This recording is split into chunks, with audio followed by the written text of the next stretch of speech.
हरे कृष्णा। तो देखिए दोस्तों, आज की इस वीडियो में हम करने वाले हैं एक्सरसाइज 10.1 स्ट्रेट लाइन की कंप्लीट एक्सरसाइज। आज की इस वीडियो में हम कवर करेंगे, लेकिन इसका जो कॉन्सेप्ट है वो मैं प्रीवियस वीडियो में बना चुका हूं। अगर आपने इसका कॉन्सेप्ट अभी तक नहीं देखा है तो वो वाली वीडियो आप ज़रूर देख लें, ताकि आपको एक्सरसाइज समझने में कुछ भी दिक्कत ना हो। लिंक मैंने नीचे डिस्क्रिप्शन में दे रखा है। ठीक है भाई, तो शुरू करते हैं 10.1 एक्सरसाइज। अब देखिए, इसमें जो पहला क्वेश्चन है बोल रहा है draw a quadrilateral in the Cartesian plane whose vertices are this this this this. तो बोल रहा है एक कार्टेशियन प्लेन में एक क्वाड्रिलेटरल ड्रॉ कर लो जिसके वर्टिसेस दिए हैं, और उसके बाद उसका एरिया भी बताओ, कैलकुलेट इट्स एरिया। ठीक है भाई, तो आंसर नंबर 1 में सबसे पहले हम एक रफ फिगर बना लेते हैं क्वाड्रिलेटरल की। तो ये मान लीजिए पहला पॉइंट है -4,5, तो ये हो जाएगा -4,5। दूसरा पॉइंट है 0,7, तीसरा पॉइंट है 5, -5, और चौथा पॉइंट है -4, -2 डी। तो बोल रहा है कि इसका एरिया भी फाइंड करना है आपको। तो अगर आपको याद हो, ऐसे क्वेश्चंस आपने 10th क्लास के अंदर भी करे हैं। तो हम क्या करेंगे, सबसे पहले AC डायगोनल को ज्वाइन कर दिया ताकि ये दो ट्रायंगल में कन्वर्ट हो जाए। ठीक है भाई, तो सबसे पहले हम निकालेंगे एरिया ऑफ ट्रायंगल ABC, फिर हम निकालेंगे एरिया ऑफ ट्रायंगल ADC, और फिर लास्ट में उन दोनों को क्या कर देंगे, प्लस। ठीक है, तो ABC के लिए थोड़ा मैं रफ फिगर बना लेता हूँ एक। तो ये A हो गया मेरा -4,5, और B हो गया मान लीजिए 0,7, और C हो गया मान लीजिए 5, -5। तो इस वर्टेक्स को मैं x1 y1 मान लेता हूँ, इसको x2 y2 मान लेता हूँ, इसको x3 y3 मान लेता हूँ। तो क्या होता है एरिया का फॉर्मूला? एरिया का फॉर्मूला होता है, एरिया ऑफ ट्रायंगल ABC निकाल रहे हैं, क्या होता है फॉर्मूला, हाफ, फिर आएगा x1 y2 y3, उसके बाद x2 y3 y1, और उसके बाद x3 y1 y2, है कि नहीं? तो ये फॉर्मूला होता है, बस आपको वैल्यूज पुट करनी है, ध्यान से सॉल्व करना है, ध्यान रखिएगा। ठीक है, x1 क्या है -4, ठीक है भाई, y2 y3 7 -5। तो क्या मैं इसको 7 + 5 लिख दूं? देखो 7 -5, तो 2 माइनस आ गए तो प्लस हो जाएगा ना। फिर x2 क्या है 0, फिर y3 y1 -5 -5, और x3 क्या है 5, y1 y2 मतलब 5 -7। ठीक है भाई, इसको सॉल्व कर देते हैं। तो ये हो जाएगा आपका हाफ 12 -48, ये तो 0 हो जाएगा, छोड़ दो इसको, क्योंकि अंदर जो भी हो 0 से इंटू होगा, 0 हो जाएगा, -2 -10। तो ये हो जाएगा मॉड, इसको 58/2 कर देगा। तो पहले का आंसर तो आ गया 29 स्क्वायर यूनिट्स। ठीक है भाई, इसका आंसर आ गया ABC का। ठीक है, अब ज़रा हम ADC ले लेते हैं। ठीक है, रफ फिगर बना लेते हैं इसकी भी, ADC की भी। तो A कितना है, फिर से -4,5, और D कितना है -4, -2, और C कितना है 5, -5। तो इसका भी एरिया निकाल लेते हैं, बिल्कुल सेम चीज़ रख के। ये x1 y1 हो गया, ये x2 y2 हो गया, और ये क्या हो गया x3 y3। तो एरिया ऑफ ट्रायंगल ADC भी निकाल लेते हैं, लगे हाथ, बिल्कुल सेम फॉर्मूला लगेगा। x1 कितना है -4, फिर y2 y3 -2 -5, तो -2 + 5 लिख दूँ। फिर x2 कितना है -4, और y3 y1 कितना हो गया -5 -5, और लास्ट में x3 कितना है 5, फिर y1 y2 5 -5 -2, तो 5 + 2 हो जाएगा यहाँ पर। ठीक है भाई, तो ये कितना हो जाएगा हाफ, ये हो जाएगा आपका 3 4 12, और ये हो गया -10 + 40, और ये हो गया 7 5 35। तो ये आ गया आपका 63/2 स्क्वायर यूनिट्स। अब आपको लास्ट में करना क्या है, अगर आपको टोटल एरिया चाहिए क्वाड्रिलेटरल का, टोटल एरिया चाहिए, तो आपको दोनों को प्लस करना होगा। 63/2 + 29 को प्लस करना होगा, एलसीएम लोगे 2 आएगा, तो ये हो जाएगा 63 + 58, तो आंसर आ जाएगा 121/2 स्क्वायर यूनिट्स। तो इस क्वाड्रिलेटरल का एरिया होगा 121/2। इस टाइप के क्वेश्चन आपने 10th में करे होंगे, फिर भी एक बार रिकॉल हो गया हमारा। ठीक है भाई, क्वेश्चन नंबर 2 में बोल रहा है the base of an equilateral triangle with side 2a lies along the y axis. क्या बोल रहा है, समझ में आया? बोल रहा है base of an equilateral triangle with side 2a, एक इक्विलेटरल ट्रायंगल है जिसका बेस उसकी साइड है 2a, लेकिन बेस जो है ना वो लाई कर रहा है y एक्सिस के अलोंग, ठीक है जी। Such that the mid point of the base, उसके बेस का जो मिड पॉइंट है ना वो ओरिजिन पर है। तो बोल रहा है ट्रायंगल के वर्टिसेस बताओ। देखो थोड़ा थोड़ा करके हम समझते हैं क्या बोलना चाह रहा है ये। तो एक पहले प्लेन बना लेते हैं। बोल रहा है एक इक्विलेटरल ट्रायंगल है, देखो इक्विलेटरल ट्रायंगल है जिसकी साइड है 2a 2a 2a, इस तरीके से ये इक्विलेटरल ट्रायंगल है, लेकिन इसका जो बेस है ना वो बोल रहा है y एक्सिस पर है, ठीक है। यहाँ पर मान लेता हूँ मैं इसका बेस, तो मैंने मान लिया इक्विलेटरल ट्रायंगल है जिसका बेस है 2a, ठीक है।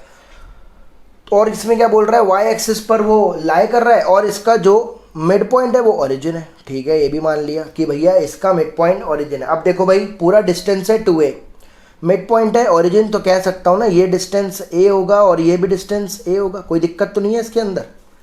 भाई ये जो इक्विलेटरल ट्रायंगल है इसका जो बेस है वो 2a है और उसका मिड पॉइंट ओरिजिन है, तो कह सकता हूँ ना a डिस्टेंस ऊपर होगा और a डिस्टेंस नीचे होगा। बोल रहा है इस ट्रायंगल के वर्टिसेस बनाओ। अब देखो इसको बनाने के ना दो तरीके हैं, या तो आप इसको ऐसे बना सकते हो, ये बन गया, या फिर आप इसको ऐसे भी बना सकते हो। दो केसेस होंगे इसके अंदर, ठीक है। तो एक एक करके हम डिस्कस करते हैं। मान लीजिए ए है, ये बी है और ये सी है, ये 90 डिग्री है, ये ओ है।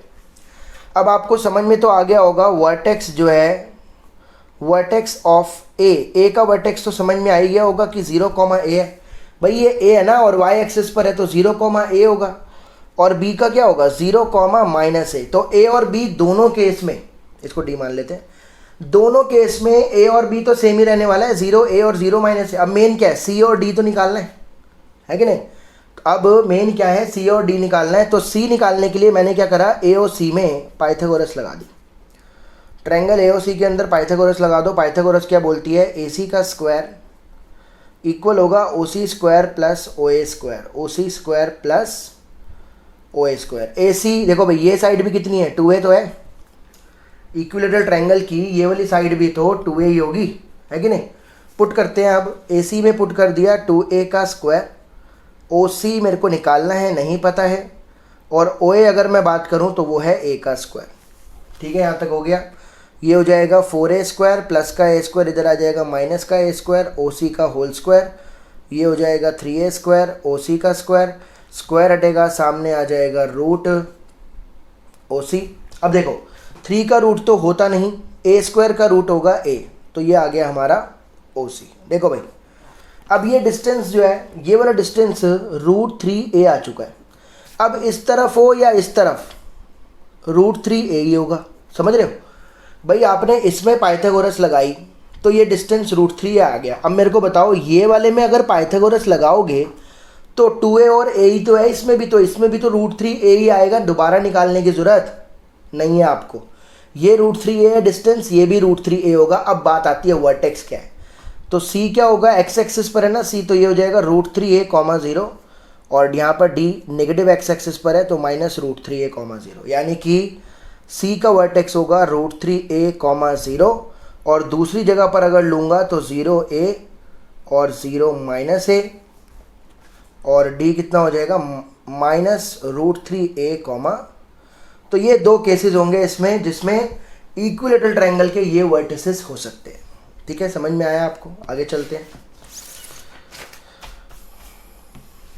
Question number 3। क्वेश्चन नंबर 3 में बोल रहा है find the distance between Px1 y1 Qx2 y2। P और Q दोनों के बीच का बोल रहा है डिस्टेंस निकालो, ठीक है। पहले डिस्टेंस निकालते हैं, फिर आगे क्या चर्चा होगी वो बताता हूँ आपको। तो P है x1 y1 और Q है x2 y2, ठीक है भाई। अगर आपको दोनों के बीच में डिस्टेंस निकालना है, सिंपल सा फॉर्मूला है जो हमने पहले भी सीखा हुआ है, x2 - x1 का स्क्वायर, y2 - y1 का स्क्वायर, और ये पूरा का पूरा अंडर रूट में, तो यही होगा इसका डिस्टेंस, और इससे ज़्यादा क्या होगा, ठीक है भाई। अब वो क्या बोल रहा है, व्हेन आपको डिस्टेंस निकालना है PQ का जब PQ is parallel to the y axis. अब ये समझो ज़रा, पहला केस समझो, when PQ is parallel to y axis. ये वाला केस एक बार समझ लेते हैं। देखो भाई PQ y एक्सिस के पैरेलल है, तो क्या मैं PQ को ऐसा बना दूं, PQ y एक्सिस के पैरेलल है ना, और P x one y one है और P x two y two है। मुझे बताना है कि डिस्टेंस क्या होगा। अब एक बात समझ लो, कोई भी लाइन अगर वाई एक्सिस के पैरेलल हो गई तो कह सकता हूँ ये वाला जो डिस्टेंस होगा ये तो सेम हो जाएगा ना हर जगह। नहीं समझे बात को भाई? अगर कोई भी लाइन, जैसे मान लो एग्जांपल देता हूँ, जैसे मान लो ये 2 से पास कर रही है, ठीक है, ये लाइन क्या कर गई, x इक्वल टू 2 से पास कर गई, तो मैं ये नहीं बोल सकता कि हर बार डिस्टेंस 2 ही तो होगा, ये 2 ही तो होगा, ठीक है।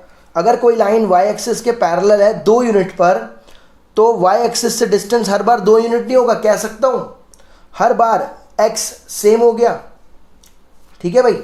तो कह सकता हूँ यहाँ पर x1 और x2 क्या हो जाएगा, सेम हो जाएगा। तो अगर लाइन y एक्सिस के पैरेलल है तो सारी x की वैल्यूज क्या हो जाती हैं, सेम। तो x1 और x2 सेम हो गया। इस फॉर्मूले पर आ जाओ। जब x1 x2 सेम हो गया तो ये दोनों तो कट नहीं हो जाएंगे, 0 का स्क्वायर 0 हो जाएगा, बचेगा सिर्फ ये, और स्क्वायर से रूट कट जाएगा, तो आंसर कितना आएगा, मॉड में y2 माइनस y1। समझ में आया कि नहीं भाई? x1 x2 बराबर हो गए, जब बराबर हो गए तो कट गए ना। मान लो 2 2 हो गया तो कट गया ना, ये 0 हो गया, बचा ये, और स्क्वायर से रूट कट गया, तो आंसर लिखना है मॉड में। क्यों मॉड में? क्योंकि डिस्टेंस कभी नेगेटिव नहीं होता, आपको पॉजिटिव ही लेना है, ठीक है। पहला केस हो गया। अब दूसरे केस में वो क्या बोल रहा है, दूसरे केस में बोल रहा है पी क्यू पैरेलल है एक्स एक्सिस के। इसको भी समझ लेते हैं। When P Q is parallel to x axis, तो ये लाइन कुछ ऐसी बनेगी। अब ये बनेगी, अब ये लाइन, तो पी क्यू मान लीजिए ये है x1 y1 और ये मान लीजिए q है x2 y2। अब इस केस में क्या हुआ, अगर कोई लाइन x एक्सिस के पैरेलल है तो कह सकता हूँ ये वाला डिस्टेंस सेम हो जाएंगे। ये वाले डिस्टेंस किसके हैं, y के। कह सकता हूँ सारे के सारे y सेम हो गए, तो y1 और y2 कह सकता हूँ बराबर हो गया। जब y1 और y2 बराबर हो गया, तो y1 और y2 जब बराबर हो गया तो कट गया, ये 0 हो गया, बचा ये, स्क्वायर से रूट कट गया, तो आएगा x2 माइनस x1। तो क्या लिखेंगे, PQ होगा x2 minus x1 under the mod. तो आपको ध्यान क्या रखना है इस क्वेश्चन के अंदर, अगर y एक्सिस के पैरेलल है तो सारे x सेम हो गए, और अगर x एक्सिस के पैरेलल है सारे y सेम हो गए। बस सिंपल सा है, ठीक है भाई। देखिए कोई भी क्वेश्चन समझते समय अगर आपको ऐसा लगे कि यार ये तो समझ में नहीं आया भाई, तो नीचे कमेंट करो मेरे भाई, ठीक है। तो नीचे कमेंट करो, या फिर आप मुझे इंस्टाग्राम पर फॉलो कर सकते हो, वहाँ पर भी आकर के अपने डाउट्स को पूछ सकते हो। जल्द से जल्द आपके डाउट को क्लियर करूँगा। लिंक नीचे डिस्क्रिप्शन में दे रखा है, ठीक है भाई। क्वेश्चन नंबर 4 में बोल रहा है find point on the x axis. अब देखो भाई, आंसर नंबर 4, दो चीज़ें होती हैं, एक होता है पॉइंट ऑन एक्स एक्सिस। अगर आपको बोलेगा पॉइंट ऑन एक्स एक्सिस तो ये होता है x, 0, क्योंकि एक्स एक्सिस पर y नहीं होता, ठीक है। बेसिक सी चीज़ है, बता रहा हूँ, पूरे चैप्टर में कहीं पर भी यूज हो सकती है। कई बार हम अपना लेवल बढ़ाते रहते हैं और बेसिक हमारा हालत ख़राब हो जाती है, ठीक है। तो हमें बेस से लेकर के टॉप तक सीखना है, ठीक है। तो एक्स एक्सिस पर अगर पॉइंट बोलेगा तो x 0 लेना है, और अगर y एक्सिस पर पॉइंट बोलेगा तो 0 y लेना है, ठीक है। x एक्सिस पर y 0 होता है और y एक्सिस पर x 0 होता है, ठीक है, कोई दिक्कत नहीं है यहाँ तक। बोल रहा है find a point on the x axis which is equidistant from these 2 point 7 6 और 3 4। तो एक पॉइंट है x एक्सिस पर, तो पक्की बात है यही पॉइंट होगा। ये इक्वल डिस्टेंस पर है, किस किस से, 7 6 से और 3 4 से। मतलब पी ए से जितना दूर है पी बी से उतना ही दूर है। इक्विडिस्टेंट का मतलब क्या होता है, इक्वल डिस्टेंस। तो कह सकता हूँ पी ए और पी बी बराबर होगा कि नहीं भाई, जितना पी ए उतना पी बी है। बोल रहा है एक्स की वैल्यू बताओ, ठीक है, बता देते हैं। तो पहले क्या मैं पी ए निकाल लूँ, पी ए कैसे निकालेंगे, एक्स एक्स वालों को माइनस करके उसका स्क्वायर, डिस्टेंस फॉर्मूला लगा रहा हूँ, वाई वाई वालों को माइनस करके उसका स्क्वायर, और ये पूरा अंडर रूट में। तो इसको सॉल्व करते हैं भाई। ये हो जाएगा a का स्क्वायर प्लस b का स्क्वायर माइनस 14x प्लस 6 का स्क्वायर 36। तो ये आ जाएगा x का स्क्वायर माइनस 14x, 40 30 70 85 आ गया यहाँ से। ये p आ चुका है। अब ज़रा p भी निकाल लें। पी बी कैसे निकालेंगे, एक्स एक्स वाले माइनस एक्स माइनस 3 का स्क्वायर प्लस 0 माइनस 4 का स्क्वायर, और ये क्या हो जाएगा अंडर रूट में। ठीक है भाई, तो इसका फॉर्मूला क्या होता है, इसका फॉर्मूला होगा a square plus b square minus 2ab plus 4 का स्क्वायर 16। तो पी बी भी आ चुका है, x square minus 6x plus 16 और 9 कितना हो गया 25। अब ये बोल रहा है कि दोनों बराबर है, तो दोनों को इक्वल रख दो भाई। X square minus 14x plus 85 equal है x square minus 6x plus 25 के। यहाँ से आपको x कैलकुलेट करना है। इसके आगे अगर सॉल्व करना है तो करना पड़ेगा स्क्वायरिंग बोथ साइड, इनके रूट को करना पड़ेगा चलता कि भैया तुम निकल जाओ यहाँ से, तभी x आ पाएगा। स्क्वायरिंग बोथ साइड करी तो इसका जब स्क्वायर करूँगा तो स्क्वायर से रूट कट जाएगा, यही बचेगा। इसका जब स्क्वायर करूँगा स्क्वायर से रूट कट जाएगा, तो यही बचेगा। आमने सामने एक्स स्क्वायर जो सेम चीज़ है वो कट जाती है। माइनस का 6 इधर ले आओ प्लस हो जाएगा, और प्लस का 85 उधर ले जाओ माइनस हो जाएगा।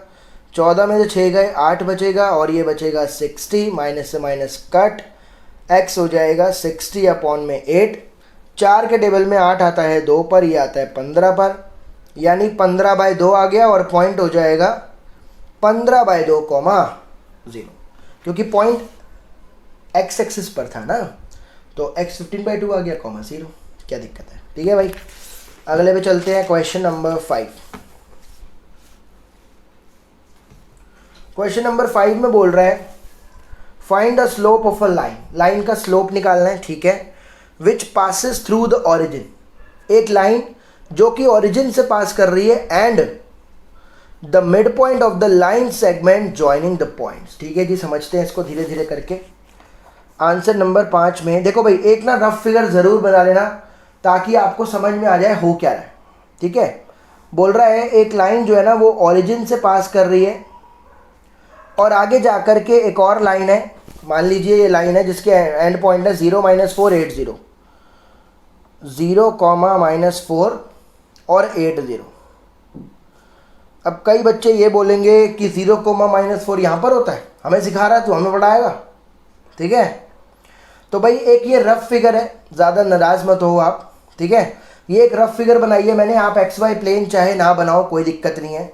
मैं जानता हूँ 0 - 4 यहाँ नहीं होता और ये भी यहाँ पर नहीं होता, लेकिन फिर भी हम एक रफ फिगर बना रहे हैं कि हमें फिगर का आइडिया मिल जाए और हम इस क्वेश्चन को सॉल्व कर पाएँ। तो बोल रहा है एक लाइन है, मान लीजिए लाइन है L1, ये ओरिजिन से पास कर रही है। ठीक है जी, मान लिया। और बोल रहा है इनके मिड पॉइंट से पास कर रही है। अच्छा, R से भी पास कर रही है मान लो। तो बोल रहा है L1 का स्लोप बताओ। तो सबसे पहले क्या मैं PQ का मिड पॉइंट निकाल लूँ R। ठीक है भाई, तो सबसे पहले हम क्या करेंगे, मिड पॉइंट निकालेंगे किसका, मिड पॉइंट ऑफ PQ का। तो मिड पॉइंट का क्या फॉर्मूला होता है भाई, x1 + x2/2 और y1 + y2/2। तो यहाँ पर मैं लिख सकता हूँ 8 + 0/2, 0 - 4/2। तो कह सकता हूँ R कितना आ गया, 8/2 4 -4/2 -2, ये आ गया। ठीक है भाई, अब लाइन 2 पॉइंट से पास कर रही है, O से और R से। ठीक है भाई, तो क्या लिखेंगे, slope of a line passing through, किससे पास कर रही है, O जो कि ओरिजिन है, एंड R जो कि 4, -2 है। तो मैंने आपको कॉन्सेप्ट में फॉर्मूला लिखवाया था कि जब भी लाइन 2 पॉइंट से पास करती है तो उसका स्लोप का फॉर्मूला होता है y2 - y1 अपॉन में x2 - x1। तो ये अगर मैं x1 y1 मान लूँ और इसको मैं x2 y2 मान लूँ तो -2 -0 हो गया और 4 -0 हो गया, तो m हो जाएगा -2/4, और इसको कट के तो आपको पता ही है क्या आएगा, -1/, लाइन का स्लोप होगा -1/2।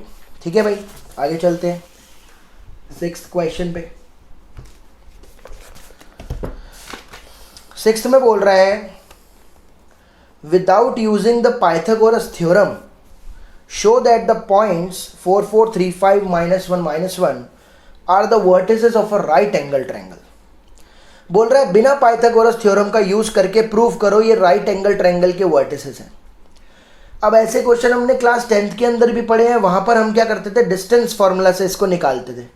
उसको पता है कि आप 10th में डिस्टेंस फार्मूला से निकाल के आए हुए हो, इसलिए उसने शुरू में क्या लाइन लिख दी भैया, विदाउट यूजिंग पाइथागोरस थ्योरम। ठीक है, पाइथागोरस थ्योरम का यूज़ नहीं करना, 10th वाले मेथड का यूज़ नहीं करना भैया, 11th वाला मेथड लगाओ।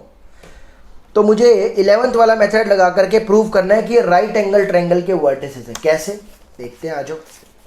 Question number 6। तो एक मैं रफ फिगर बना लेता हूँ यहाँ पर। ये मान लीजिए ट्रायंगल है और इसका A है 4,4, B है 3,5 और C है -1,-1।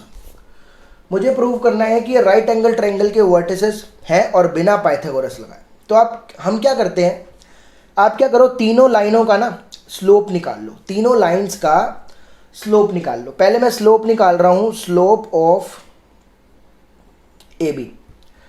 तो भाई AB स्लोप का फॉर्मूला क्या होगा, y2 - y1 अपॉन में x2 - x1।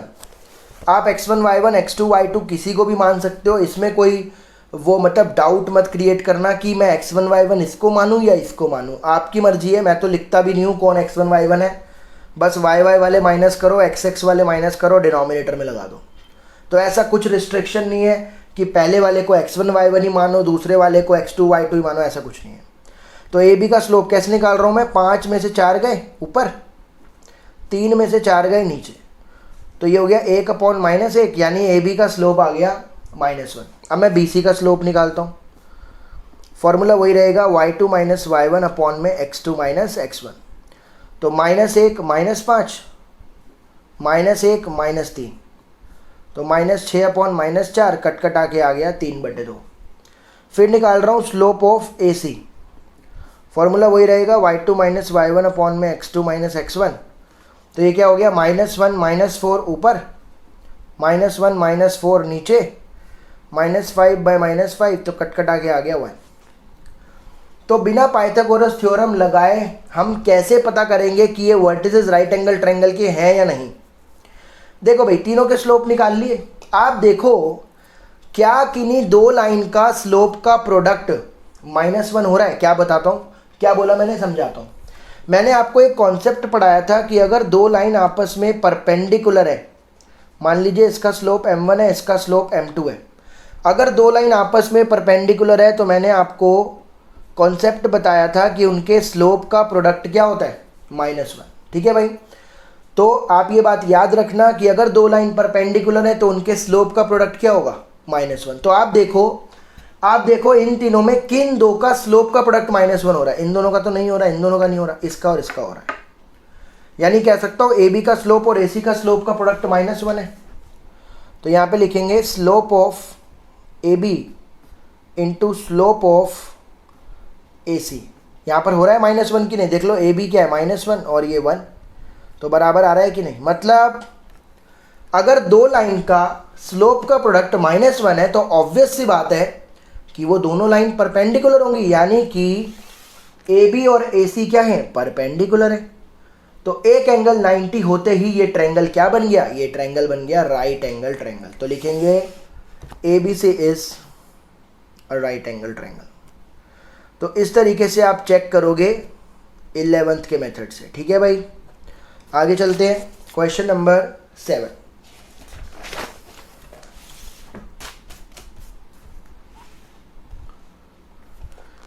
क्वेश्चन 7 में बोल रहा है find the slope of the line which makes an angle of 30 degree with the positive direction of y axis measured anti clockwise. फिर से समझते हैं एक बारी।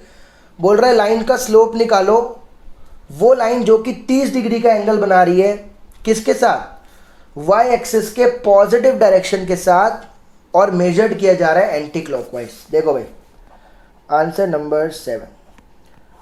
देखो भाई एक लाइन है, मान लीजिए एक लाइन है, एंटी क्लॉकवाइज डायरेक्शन होती है ये, और ये पॉजिटिव y एक्सिस है। ठीक है भाई, क्या बोल रहा है वो, जो पॉजिटिव y एक्सिस की डायरेक्शन है उसके थ्रू मेजर किया गया और एंटी क्लॉकवाइज डायरेक्शन में मेजर किया गया एंगल बना रहा है 30 डिग्री। लाइन का स्लोप बताओ। मेरे को एक बात बताओ, जब हमने डेफिनेशन पढ़ी थी वो क्या थी, डेफिनेशन थी positive direction of x axis के साथ जो लाइन एंगल बना रही है उसको tan के साथ लेंगे तो वो लाइन का स्लोप देगी, है ना। देखो भाई, अगर आपको स्लोप चाहिए तो आपको ये पता लगाना होगा कि लाइन एक्स एक्सिस के साथ क्या एंगल बना रही है with the positive direction of x axis. यहाँ पर भी एंटी क्लॉकवाइज डायरेक्शन में मेजर किया जाता है। तो मुझे ये एंगल नहीं चाहिए, मुझे ये वाला एंगल चाहिए अगर मुझे स्लोप निकालना है तो, ठीक है। जो डेफिनेशन में थीटा है वो थीटा क्या है, वो थीटा ये वाला थीटा है। अब कैसे निकालें, ये 30 है तो ये भी 30 होगा, वर्टिकली अपोजिट एंगल। ये 90 है, तीनों का सम होता है 180, ये 90 हो गया, तीनों का सम होता है 180, 90 और 30 120, तो ये 60 हो गया कि नहीं, और इन दोनों का सम होता है 180 तो ये हो गया 120। पूरा समझ में आया कलाकारी जो मैंने यहाँ पर करी। पहले ये 30 तो ये 30 वर्टिकली अपोजिट, ये 90, तीनों का सम 180 तो ये 60 हो गया, इन दोनों का सम 180 होता है तो ये 120 हो गया। यानी कि अब आपको एक्स एक्सिस के साथ जो एंगल बना रहा है वो आपको मिल चुका है, आपको tan 120 निकालना है। अब यहाँ पर लग जाएगी ट्रिगो। तो अगर आपका ट्रिगो में हाथ टाइट है तो भाई पूरा का पूरा ट्रिगो चैप्टर मैं अपने चैनल पर अपलोड कर चुका हूँ, लिंक नीचे डिस्क्रिप्शन में दिया हुआ है, वहाँ पर जा कर के आप ट्रिगो को अच्छे से ज़रूर देख लें। अब यहाँ पर वैल्यू कैसे निकलेगी वो मैं बता रहा हूँ आपको। 180 आता है, यहाँ पर ये होता है plus minus after school to college. तो 180 माइनस कह सकता हूँ, मैं इसको तोड़ के लिख रहा हूँ। मैं 120 को लिख रहा हूँ 180 माइनस 60 लिख सकता हूँ, 120 को 180 माइनस 60 लिख सकता हूँ। 180 माइनस कौन सा क्वाड्रेंट होता है, सेकंड क्वाड्रेंट होता है। सेकंड क्वाड्रेंट में tan होता है नेगेटिव और इसका रोल ख़त्म, 60 आ जाएगा। tan 60 क्या होता है, √3। तो इसका फाइनल आंसर आएगा माइनस का, तो इस लाइन का स्लोप क्या होगा, -√3। ठीक है भाई। क्वेश्चन नंबर 8 में बोल रहा है find the value of x for which the points this are collinear. ठीक है भाई, आंसर नंबर 8 में पॉइंट दे रखे हैं x, -1, 2, 1, 4, 5। बोल रहा है तीनों कोलिनियर है, x की वैल्यू बताओ। तो अगर आपको याद हो कोलिनियर की कंडीशन होती है, सिंपल सी कंडीशन है कि AB का स्लोप और BC का स्लोप इक्वल होगा। 11th क्लास के अंदर अगर आपको कोलिनियर की कंडीशन निकालनी है तो AB और BC का स्लोप क्या होता है, इक्वल। तो पहले AB का स्लोप निकाल लेते हैं, फॉर्मूला वही रहेगा y2 माइनस y1 अपॉन में x2 माइनस x1। तो 1 माइनस -1 तो ऊपर लिख दूँ 1 + 1। देखो भाई 1 माइनस -1 तो 1 + 1, 2 माइनस x 2 माइनस x। यहाँ पर 5 माइनस 1 ऊपर लिख देता हूँ और 4 माइनस 2 नीचे लिख देता हूँ। तो ये कितना हो गया, 2 अपॉन में 2 माइनस x और ये हो गया 4 अपॉन में 2। 2 के टेबल में 4 आता है, 2/1 हो गया। तो 2/2 माइनस x और ये हो गया 2/1, क्रॉस कर दो। 2 2 ज़ा 4 minus 2x equal to 2, 2x उधर 2 इधर, तो 2 इक्वल टू 2x। x की वैल्यू क्या आ गई, तो x की वैल्यू 1 होगी, पॉइंट्स को लीनियर होंगे। 9th पे आ जाते हैं। क्वेश्चन नंबर 9 में बोल रहा है without using distance formula show that the points are the vertices of a parallelogram. तो यहाँ पर भी ऐसे क्वेश्चंस भी हमने 10th क्लास के अंदर करे थे, वहाँ पर डिस्टेंस फॉर्मूला लगाकर करे थे, लेकिन वो क्या बोल दिया उसने, डिस्टेंस फॉर्मूला नहीं लगाना, उसके बिना बताओ कि ये पैरेललोग्राम के वर्टिसेस कैसे हैं। तो एक रफ फिगर बना लेते हैं हम। ए हो गया मेरा -2, -1, बी हो गया 4, 0, सी हो गया 3, 3 और डी हो गया -3, 2। तो ए हो गया, बी हो गया, सी हो गया, डी हो गया। ठीक है भाई, अब मुझे प्रूव करना है कि ये वर्टिसेस पैरेललोग्राम के। तो यहाँ पर भी सबसे पहले क्या करो, ए बी का स्लोप निकालो, स्लोप ऑफ ए बी। तो क्या फॉर्मूला होगा, y2 माइनस y1 अपॉन में x2 माइनस x1। तो क्या होगा, 0 माइनस -1 यानी कि 0 + 1, 4 माइनस -2 यानी कि 4 + 2, तो 1/6 आ गया। अब BC का स्लोप निकालो, स्लोप ऑफ BC फॉर्मूला वही होगा y2 माइनस y1 अपॉन में x2 माइनस x1। तो 3 माइनस 0 ऊपर, 3 माइनस 4 नीचे, तो ये हो गया 3 अपॉन -1, स्लोप आ गया -3। अब CD का स्लोप निकालो, स्लोप ऑफ CD फॉर्मूला वही होगा y2 माइनस y1 अपॉन में x2 माइनस x1। तो 2 माइनस 3 ऊपर, -3 नीचे, तो -1 अपॉन -6 यानी कि 1/6 आ गया। और लास्ट आता है डी ए का स्लोप निकाल देते हैं हम, स्लोप ऑफ डी ए, तो y2 माइनस y1 अपॉन में x2 माइनस x1। तो क्या फॉर्मूला होगा, -1 -2 ऊपर और नीचे, -2 -3। देखो भाई -2 + 3 लिख दूँ सीधा, तो ये क्या हो गया -3/1, तो ये -3 आ गया। अब देखो भाई कह सकता हूँ बी सी और डी ए का स्लोप बराबर है। देखो भाई सबसे पहले slope of A B equal है सी डी के, और slope of B C equal है डी ए के। मैंने आपको पढ़ाया था कि अगर दो लाइन पैरेलल होती है तो उनके स्लोप क्या होते हैं, इक्वल होते हैं। भाई हमने परपेंडिकुलर के साथ ही पढ़ा था कि अगर दो लाइन पैरेलल हैं तो उनके स्लोप क्या होते हैं, इक्वल होते हैं। तो यहाँ पर ये दोनों लाइन के स्लोप बराबर है ना, तो कह सकता हूँ ये दोनों पैरेलल हो गई, ए बी पैरेलल हो गया सी डी के। यहाँ से कंक्लूजन क्या निकला, ए बी पैरेलल हो गया सी डी के, और यहाँ से कंक्लूजन क्या निकला, बी सी और डी ए ये दोनों लाइन भी क्या हो गई, पैरेलल हो गई, क्योंकि स्लोप बराबर है। और आपको पता ही होगा क्वाड्रिलेटरल में अगर ऑपोजिट साइड पैरेलल होती है तो वो क्या बन जाता है, पैरेललोग्राम। तो ए बी सी डी क्या हो गया, एक पैरेललोग्राम। ठीक है भाई, आगे चलते हैं। क्वेश्चन नंबर 10 में क्या बोल रहा है, बोल रहा है find the angle between the x axis and the line joining the points 3 - 1 4 - 2। अच्छा, तो बोल रहा है एक लाइन है जो कि पास कर रही है 3 - 1 से, और किससे कर रही है, 4 - 2 से। ठीक है भाई, देखो भाई मैं फिर से बोल रहा हूँ, इस बात पर आप कंफ्यूज मत होना, ये एक रफ फिगर है। कहीं आप सोचो कि यार फर्स्ट क्वाड्रेंट में दोनों पॉजिटिव होते हैं, भाई क्या कर क्या रहा है ये, तो ये एक रफ फिगर है। ठीक है, तो यहाँ पर मान लीजिए दो पॉइंट हैं ए और बी। बोल रहा है ये लाइन एक्स एक्सिस के साथ जो एंगल बना रही है ना, ज़रा वो बताओ यार, थीटा बताओ। कोई बात नहीं, तो पहले मैं क्या कर रहा हूँ, लाइन का स्लोप निकालता हूँ। क्या फॉर्मूला होता है, y2 माइनस y1 अपॉन में x2 माइनस x1। तो क्या होगा, -1 माइनस -2, तो ये हो गया -1 + 2, और 3 - 4, तो ये हो गया 3 - 4। तो m कितना आ गया, ऊपर आ जाएगा 1, नीचे आ जाएगा -1, तो m हो गया -1। अब आप ये बात तो जानते ही हो कि m इक्वल होता है tan थीटा के, तो यानी कि यहाँ पर tan थीटा की वैल्यू बोल सकता हूँ -1 है। देखो भाई tan थीटा की वैल्यू -1 है कि नहीं। अब एक बात समझ लो, बहुत इजी तरीके से बताता हूँ कि थीटा कैसे निकालना है। देखो भाई मैंने बताया था कोई भी लाइन जो है वो एक्स एक्सिस के साथ दो एंगल बनाती है, या तो ये वाला या फिर ये वाला। अगर आपको ये पता है तो आप ये अपने आप निकाल सकते हो। बात समझ में आ रही है क्या बोल रहा हूँ। मान लो ये 120 है तो ये 60 ही तो होगा, ठीक है ना।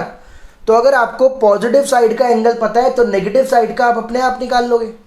अगर आपको नेगेटिव साइड का पता है तो पॉजिटिव साइड का अपने आप निकाल लोगे। आप एक बात देखो,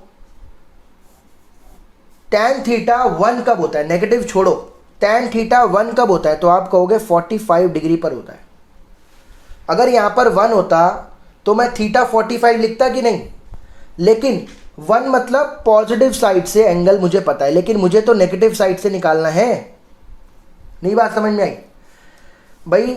अगर मान लो tan थीटा 1 होता तो थीटा मैं 45 तो लिखता, यानी ये 45, लेकिन मेरे को 1 का मतलब ये पॉजिटिव साइड से, और -1 का मतलब मुझे नेगेटिव साइड से बताना है। तो नेगेटिव साइड से 135 होगा कि नहीं, यानी कि यहाँ पर थीटा कितना होगा 135 डिग्री। ठीक है भाई। तो अगर यहाँ पे प्लस हो मतलब पॉजिटिव साइड से बताना है, माइनस हो मतलब नेगेटिव साइड से बनाना है। ठीक है भाई। तो अगर आपको पॉजिटिव साइड से एंगल पता है तो नेगेटिव साइड से आप बता सकते हो 180 में से माइनस करके। यहाँ पर मैं ट्रिगो भी लगा सकता हूँ, लेकिन फिर वही है, कंफ्यूजन क्रिएट होगी उससे, तो इस तरीके से आप इसको कर लो। ठीक है भाई। क्वेश्चन नंबर 11 में क्या बोल रहा है, 11 में बोल रहा है कि slope of a line is double of the slope of another line. देखो भाई, दो लाइन है, मान लीजिए L1, इसका स्लोप है मान लीजिए M1, और दूसरी लाइन है L2, इसका स्लोप मान लेते हैं M2। बोल रहा है एक लाइन का स्लोप दूसरी का डबल है, तो अगर मैं इसको m मान लूँ तो मुझे बताओ ये 2m हो गया कि नहीं। एक लाइन का स्लोप दूसरे का डबल है, तो इस तरीके से मान लेते हैं। फिर क्या बोल रहा है, if tangent of the angle between them, उनके बीच में जो टेंजेंट एंगल है मतलब tan थीटा है वो 1/3 है, वो भी 1/3 मान लिया। चलो जी, तो बोल रहा है कि आप इन लाइनों के स्लोप्स निकालो, इन लाइंस के स्लोप्स निकालने हैं। तो जब भी लाइन के स्लोप दे रखे हो और एंगल निकालना हो तो क्या फॉर्मूला बताया था, tan थीटा का फॉर्मूला होता है m2 माइनस m1 अपॉन में 1 प्लस m1 m2, ये फॉर्मूला होता है। tan थीटा की वैल्यू आपको 1/3 दे रखी है, पुट करो, m2 है 2m, पुट करो, m पुट करो, 1 plus 2m into m put कर लो। ठीक है भाई, आया क्या 1/3 मॉड, ये हो गया ऊपर m, नीचे हो गया 1 प्लस 2m स्क्वायर। यहाँ तक आ गए। अब देखो भाई, यहाँ पर एक बात समझ लो, ये है मॉड्यूलस फंक्शन। इसका जो अंदर का आंसर है वो पॉजिटिव भी आ सकता है और नेगेटिव भी आ सकता है, लेकिन मॉड क्या कर देगा, उसको पॉजिटिव कर देगा। लेकिन अभी हमें दोनों केस लेने पड़ेंगे कि इसके अंदर वाले का answer it can be positive, it can be negative. हमें नहीं पता पॉजिटिव आ रहा है कि नेगेटिव, तो इसलिए आपको दोनों केस लेने पड़ेंगे। यानी मॉड जब हटेगा तो याद रखना सामने वाले पे प्लस माइनस लगा देना। ठीक है, ये कॉन्सेप्ट आपको पूरे चैप्टर में याद रखना है। जब भी मॉड हटाओगे तो सामने वाले पर क्या लगा देना, प्लस माइनस। रीज़न क्या है, क्योंकि इसके अंदर वाले का आंसर पॉजिटिव नेगेटिव दोनों आ सकता है, तो दोनों केस सॉल्व करेंगे। सबसे पहले मान लो केस सॉल्व करते हैं 1, जिसमें मैं पॉजिटिव ले लेता हूँ इसको, 1 प्लस 2m स्क्वायर। इससे देखते हैं क्या आंसर आता है, क्रॉस करो तो ये हो जाएगा 1 प्लस 2m स्क्वायर और ये हो जाएगा 3m। 3m को इधर ले जाओ तो ये हो जाएगा 2m square minus 3m plus 1 equal to 0। इसका मिडल टर्म लगा दो, 2 1 जा 2, तो ये हो जाएगा 2m square minus 2m minus m plus 1 equal to 0। 2m common m minus 1 minus 1 common m minus 1 equal to 0। m minus 1 2m minus 1 equal to 0। m minus 1 को रखा 0, 2m माइनस 1 को रखा 0, m आ गया यहाँ से 1 और m आ गया यहाँ से 1/2। तो m की दो वैल्यूज़ आ गई। ठीक है, तो सबसे पहले मैं क्या करता हूँ, इन दोनों वैल्यूज़ से आंसर निकाल लेता हूँ। ठीक है, तो m1 की बात करूँ, अगर m1 को देखो, अगर m की वैल्यू 1 ली मैंने, ये है m की वैल्यू जब 1 ली, तो ये तो 1 और 2 हो जाएगा ना। देखो m1 हो जाएगा 1, m2 हो जाएगा 2, तो m1 हो जाएगा 1 और m2 हो जाएगा 2। लेकिन जब m की वैल्यू हाफ है तो m1 हो जाएगा हाफ। देखो m1 हो जाएगा हाफ और 2 इंटू हाफ करूँगा तो ये हो जाएगा 1, m2 हो जाएगा 1। तो अभी फ़िलहाल ये वैल्यूज़ आ गई, ये m इक्वल टू 1 के लिए और ये m इक्वल टू हाफ के लिए। ये केस 1 सॉल्व हुआ है। अभी केस 2 में क्या ले लो, अब माइनस ले लो, minus 1/3 equal to m upon में 1 प्लस 2m स्क्वायर। क्रॉस कर दो तो ये हो जाएगा, दोनों नेगेटिव हो जाएंगे, -1 से मल्टीप्लाई कर रहा हूँ तो -1 माइनस 2m स्क्वायर और ये 3m, दोनों को उस तरफ ले जाओ, 2m square plus 3m plus 1 equal to 0। ये बन गई क्वाड्रेटिक। फैक्टर होंगे वही 2 1 जा 2, 2m square plus 2m plus m plus 1 equal to 0। 2m common ले लो, m प्लस 1 प्लस 1 कॉमन ले लो, m प्लस 1 इक्वल टू 0। तो m प्लस 1 और 2m प्लस 1 हो जाएगा। तो यहाँ से m प्लस 1 को जब 0 रखूँगा, m प्लस 1 को जब 0 रखूँगा और 2m प्लस 1 को जब 0 रखूँगा, तो m की वैल्यू यहाँ से आ जाएगी -1 और m की वैल्यू यहाँ से आ जाएगी -1/2। अब यहाँ से वैल्यूज़ निकालता हूँ। पहले जब m1 की वैल्यू -1 है, सॉरी m की वैल्यू जब -1 है तो m1 क्या हो जाएगा -1, m2 क्या हो जाएगा -2। m1 क्या हो जाएगा -1 और m2 क्या हो जाएगा -2, है ना। ये तो सीधा सीधा आ गया। लेकिन जब m की वैल्यू -1/2 है तो m1 क्या हो जाएगा -1/2, m1 क्या हो जाएगा -1/2, m2 क्या हो जाएगा हाफ से हाफ कट के -1। तो ये आ गई भाई इसकी 4 वैल्यूज़ टोटल। ठीक है भाई, ये सारे आंसर्स होंगे जो मैंने सर्कल करे। 12 पर आ जाओ। क्वेश्चन नंबर 12 में बोल रहा है a line passes through x1 y1 और hk। ठीक है, लिखते हैं इसको।